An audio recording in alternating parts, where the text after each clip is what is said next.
ওম তৎসৎ। নমস্কার। আমাদের হিন্দু সনাতন ধর্ম কেন বিশ্বের দ্বারে এত মহান, এত উদার, সরলতা, এবং আমরা যারা সনাতনী রয়েছি তাদের হৃদয়ে কেন এত প্রেম, এত স্নিগ্ধতা, এত ভালোবাসা? আমাদের বেদ, পুরাণ, গীতা, উপনিষদ আমাদের কী শিক্ষা দিয়েছেন? আমাদের পূর্বজ যারা রয়েছে, মহামুনি ঋষিগণ, তাদের কাছ থেকে আমরা কী শিক্ষা পেয়েছি? বা আমাদের বেদের, উপনিষদের, গীতার যে মন্ত্রগুলি, সেই মন্ত্রগুলি থেকে আমরা কী শিক্ষা পাই?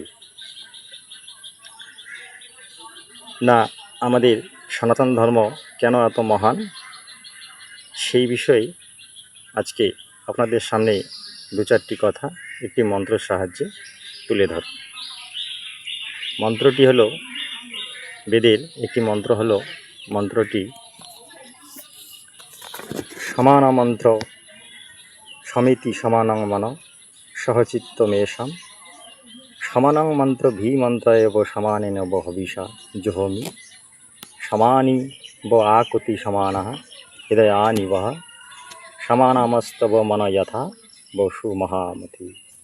অর্থাৎ বেদের এই মন্ত্রটির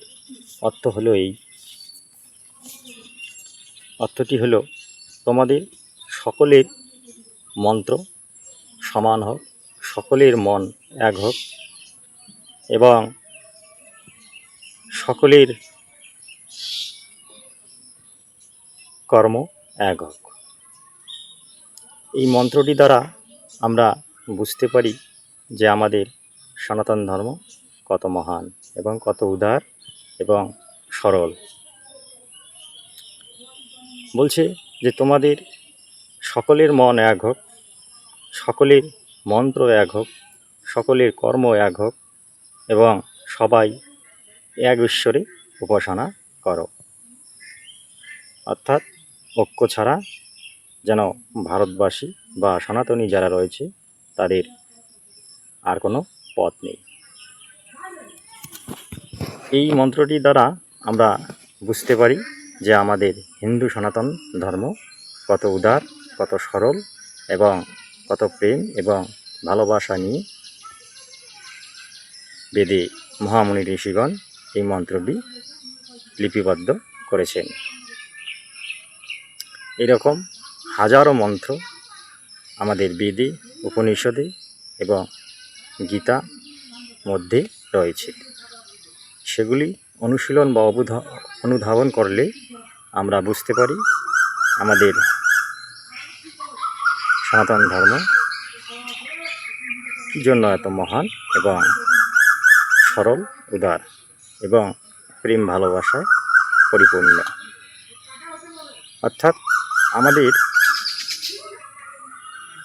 এই মন্ত্রটির দ্বারা আমরা বুঝতে পারি আমাদেরকে